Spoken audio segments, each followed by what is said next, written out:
Today's video is actually a secret exclusive video just for Planner Pixies members. So I thought I'd just post it here on my channel so everyone could see what's inside the secret videos that go into the membership every month.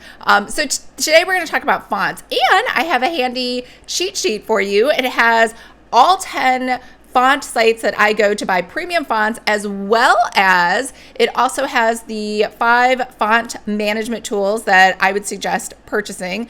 And it also has my favorite font pairings in there. So you're going to get a recap of everything we talked about today, as well as links inside of there and all of my favorite font pairings. So that is a download waiting for you for when you join Planner Pixies. Now, if you're not a member of Planner Pixies, it is my signature membership. It has pretty much everything, like all of my downloads, all of my trainings, all of my webinars. So everything is inside of Planner Pixies. The only thing that's not inside of there is Planner Academy. That's a standalone course.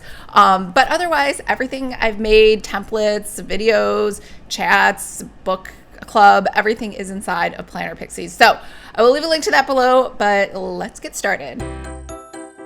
Hi everyone, I'm Lisa from Pretty Fabulous, and I help online businesses create pretty pages using Adobe InDesign and using Canva. So if this sounds like you or something you might be interested in, make sure to hit the subscribe button below. I post new videos every Tuesday. All right, the first thing you want to do is check out 3 free resources. So the first one is Google Fonts. There's no reason to pay for something if you can get it for free. You can download all these fonts. Roboto has 12 styles. Zayada has 1. What else? Leto has 10. Roboto is probably like the most hideous font ever, so I forbid you for using it, but you don't have to pay for it. You can upload these to Canva or to Adobe or anywhere else, Microsoft Word. Now over here, Adobe Fonts, if you have Adobe Creative Cloud, which I don't know why you wouldn't, it gives you access to so many things. Plus it gives you access to Adobe Fonts, and there are about 20,000 fonts in there. You just activate that font inside the app. You don't even have to go externally to download it. And then there's this site called Fonts in the Wild, and it's like both Google and Adobe fonts and free fonts. So if you already had Adobe fonts, you might want to go here first. The only reason I showed you these other ones is because not everyone has Adobe fonts inside of here.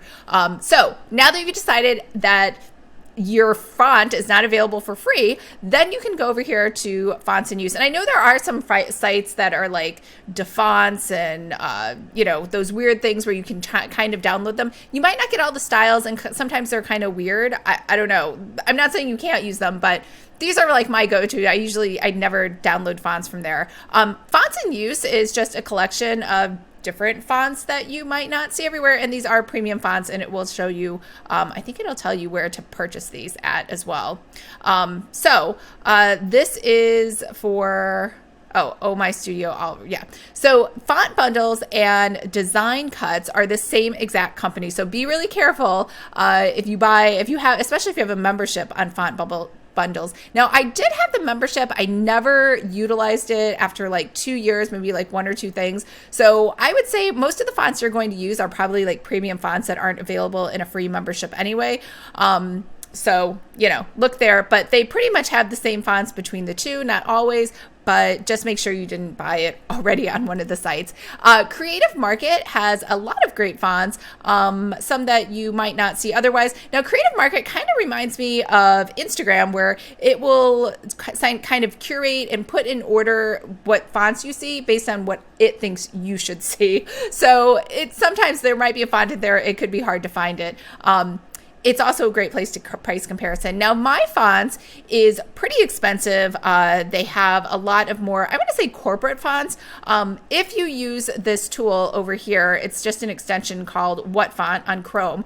Once I use that, as soon as I roll over something on this page, it's going to tell me what font, if it can guess, like the words are written in. Now that's kind of irritating and annoying, and it doesn't always get it right. So you could sort of upload an image or social media over here and on what the font, and it will guess for you which font it is, or make a great list of suggestions that look similar that are available to purchase inside of my fonts. Now, if you're like, no, I want to pay even more for fonts, Lisa, you can go to House Industries. This is where I got Nutriface, and I think it's $239. Yeah, it's $299 for these fonts. So very like up there in price, but there are a bunch of different fonts that I shouldn't say a bunch. There's a few different fonts that you can purchase here. These are more your premium, like very specialty fonts. So if there's a specific look you're going to, you could check here. Now, Wordmark, I really like Wordmark. So Wordmark is kind of works like AI. It works just like Tailored Brands, if you've ever gone there. It's free. You just enter a word, and then it's going to just make a best guess at different fonts that you might want to try out. And you can just see it in use on all of these different fonts that are available inside of here. And then I think it will tell you, like, well, I think Avenir is free, but then it'll tell you where to buy it, or you can look on one of those other 10 places. So those are my 10 sites that I think you should check out. Now, to manage your fonts, I would use FontBook. FontBook is free inside of Mac. I'm sorry if you have a PC. I have no idea how to use those or organize those things. But over here, when you see all fonts, I think the first step is to delete any fonts that you don't like or you are not using, because it is going to clutter the list. Now, there are some fonts, like if I try to delete Baghdad, I can't, because there's a little lock feature in there. So Apple has determined that there are fonts that must come pre-installed in the computer. You can't get rid of them, no matter how hard you try. But there might be other fonts that you don't use, like Brignolia. That's probably just a bad purchase, or maybe I bought that because it was free. You know how sometimes you see free fonts and you're like, yeah, why not? It's free. Don't do that. Don't, like, you're going to end up with a bunch of fonts you don't like. So what you can do is you can right click over here and you can just say remove, and it'll say, are you sure? And then it's going to just get rid of it. So now it's gone. And that's one less thing that you have to look at as you're scrolling through. Now over here, collections, I would put all of your fonts into different collections based on what they look like. Like I have serif, I have sans serif, I have script. We can make this bigger. I have handwritten, I have font duos, I have image fonts, Christmas fonts, heart fonts. So to add another collection, all you have to do is, let me move this up here, is you're going to go to File, New Collection. I know, so hard. It's just going to put it in there as unnamed collection, double click that, and then you can name it. And I number mine because I don't want to go back and try to like alphabetize them. And you can name it whatever you want. So I'm going to say these are, I don't know, Hanukkah fonts. I don't know that I have any Hanukkah fonts, but, you know, name this whatever you want. I know there's a list of like the standard types of fonts, like slab fonts and poster fonts. If you don't use those, or you don't ever plan to, don't bother making a collection for them. It's a waste of time, right? So just skip it. And that's how you can put all the fonts in there. So I haven't really put anything in there but Cagliari. But if we go back to all fonts, or any of these fonts that you want to put into one of your collections, all you have to do is right click on it. So Arial Narrow is a sans serif. So I'll right click, I'll go to add to, and I'll say sans serif. Now when I go into sans serif, I will see Arial Narrow. I can see that it has 4 different styles, so I can just kind of click through. I can say italic, then I can see bold, I can see bold italic, and then we're right back to regular.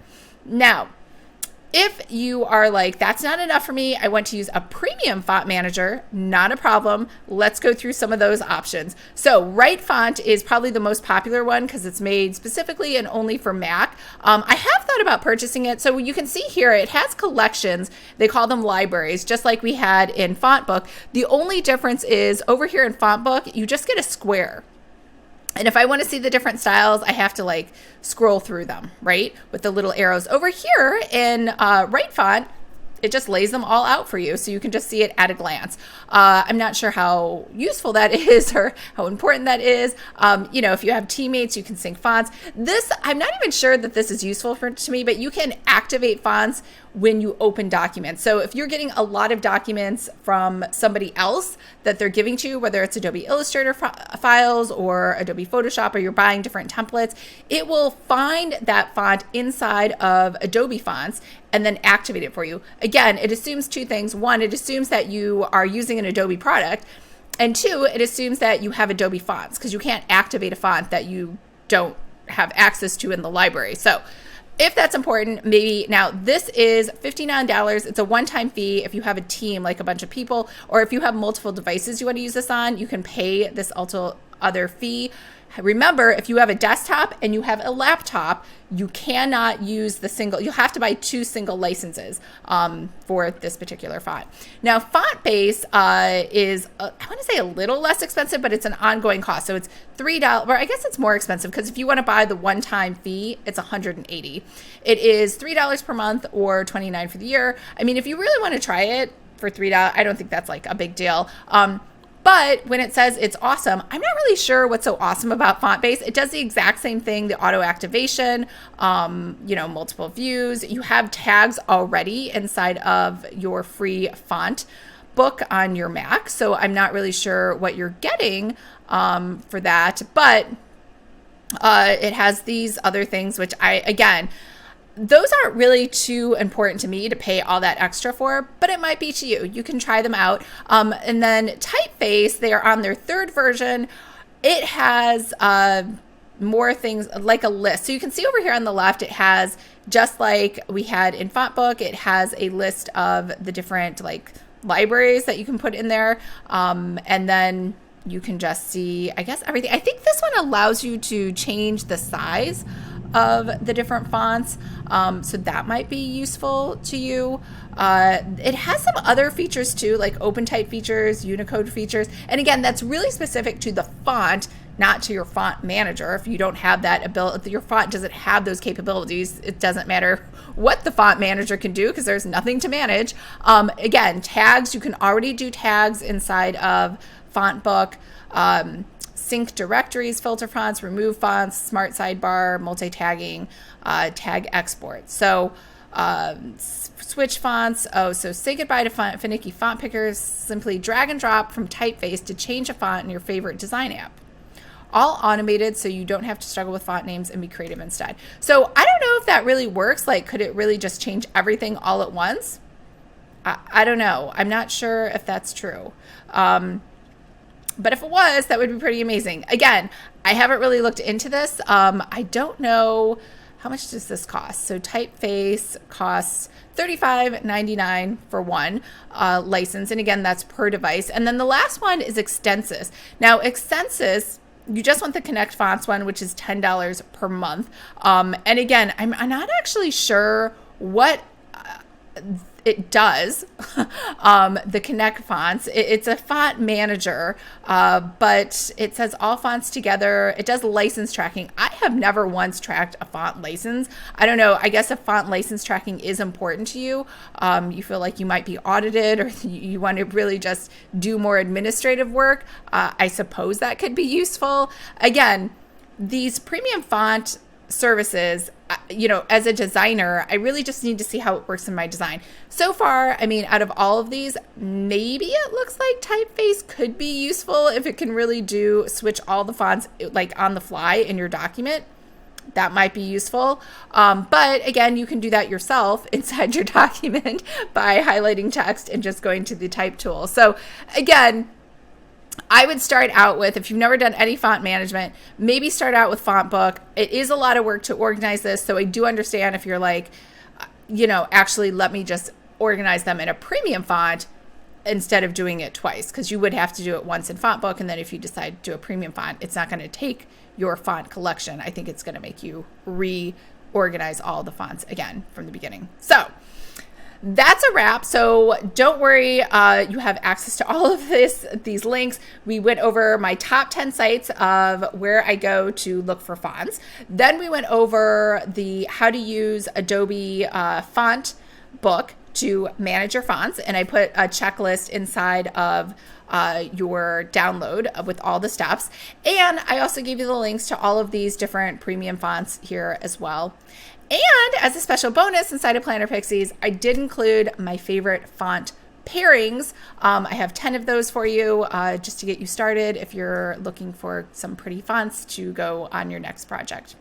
All right. If you're not a member of Planner Pixies, why not? It has all of the cool stuff and all of the best people are inside of there. So I will leave a link to that below. I hope everyone's having a great and fabulous day and you like this little peek inside of what you get and some of the secret videos inside of Planner Pixies. And I will talk to you later. Bye.